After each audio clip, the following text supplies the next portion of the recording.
it's easier to get it right written out. Yeah, exactly. Yeah. First of all, how are you guys doing? Great. Pretty well. Last night was a bit of a rough night on the bus with the weather, so we didn't sleep as good as normal. But and everyone's like in various stages of coming down and stuff. But once you get up there, you don't really care.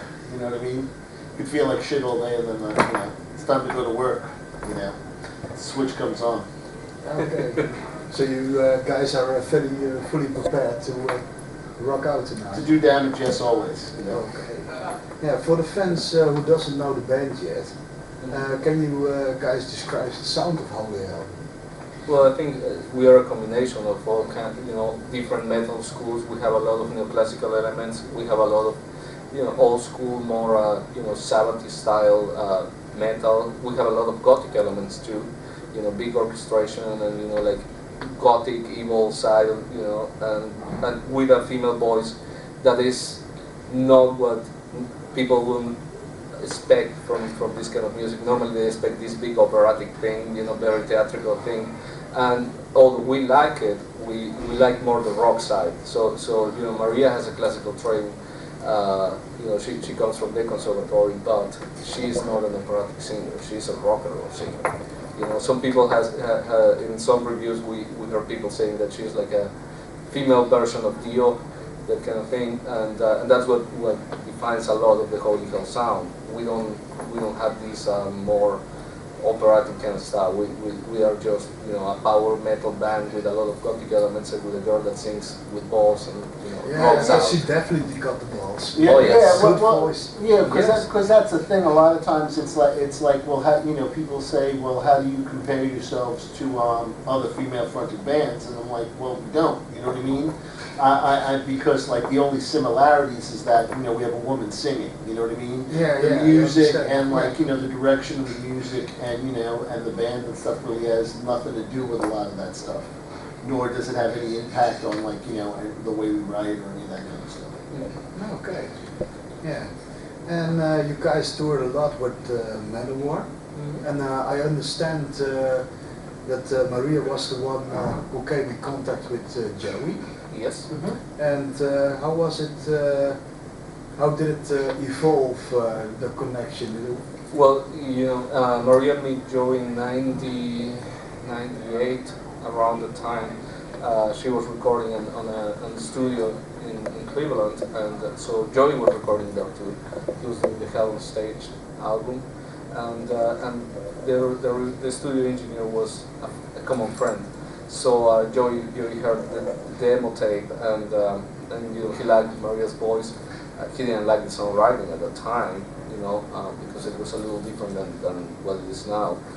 And from there, Maria started to work with him pretty much as a mentor, like learning about the music industry, learning about how to put together a band. She wanted to put together a band, but she was clueless about how to do all these things. And Joey knows how. And Joey has tons of experience. Just a little bit. A little bit, Little guy. just a couple years. So from there, they start to work and develop her voice, the songwriting skills and stuff. Then Joe was recording for another artist in Mexico Music, Jack Star, and so that was the start of that connection. Rhino is, of course, a very important part of the Mexico Music family. So of course Ronald has been around for a long time, since he was in Manowar until, of course, now. And Jay Rigney was playing with Joe for a long time. I came in contact because I have a promoter friend, and it seems like everything started to take place almost at the same time and shape the form of Holyhell at the same time. Because before there was some tries and stuff, like every other band, you try and sometimes it doesn't work, sometimes there's no chemistry. So that's kind of how everything started to shape, and thankfully that was the right combination of elements that made the band what it is now.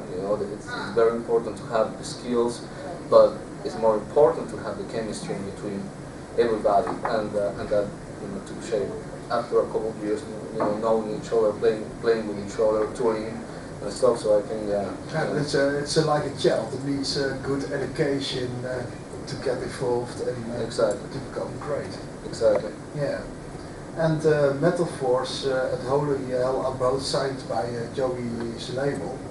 How is it as a team on tour? That's great. Seems to be working out, it's a nice package, and, it's nice because obviously Metal Force and, I mean, all the three of the bands are like fairly, different, so there's plenty of diverse styles of metal, represented on the package and stuff. And, both support bands are doing well on the tour, even though, obviously the venues are filled with Manowar fans. The fans seem to be enjoying all the bands. Yeah, it is not that you guys make music that doesn't have a little match with Manowar. Yeah, it's sometimes it's very nice to have the chance to hear bands that, of course we all play metal, and that's a common thing in between all of us. But if you go to a show where you can listen all like different styles and different genres, that kind of makes it more interesting, and it's the same with like the Magic Circle festivals that Magic Circle Music does with all the other artists from the same label. We are actually very different between us, but we all play metal at the very end, and that makes it more interesting, for everybody. Plus, the relationship with everybody in the label is great, in between bands and in between. Yeah, it sounds like a real big family also. And granted, as support acts, we get treated, as a support act, you would never get like this kind of catering, that kind of production, So we're the very tour grateful. bus, all If you those types look of like what Machine had got as opener for Metallica, lights on and not that good quality of sound. Yeah, exactly. Yeah. So we're very fortunate. Okay. Yeah.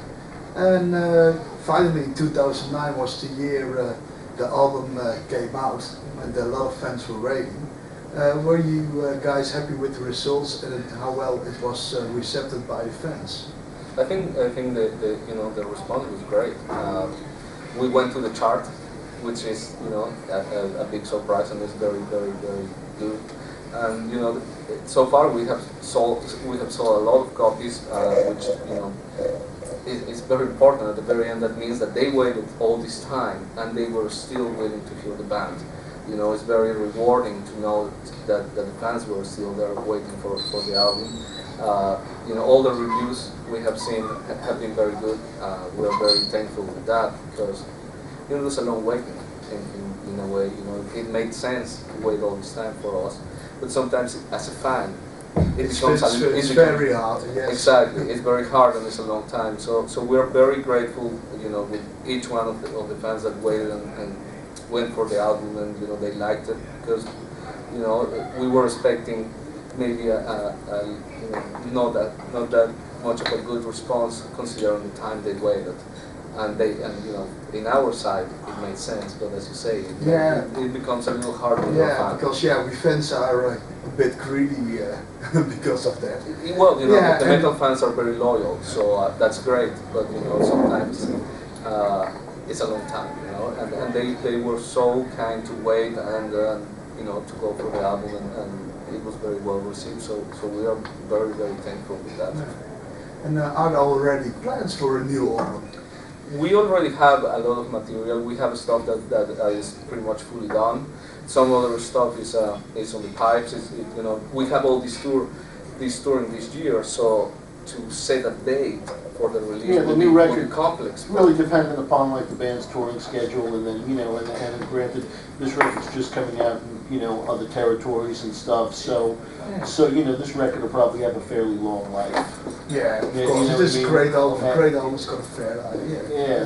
So Yeah, and do you guys still have time to have side projects besides of Holyhell, or is Holyhell the main thing? And well, it really depends on the schedule wise, but I'm still do my thing and stuff, and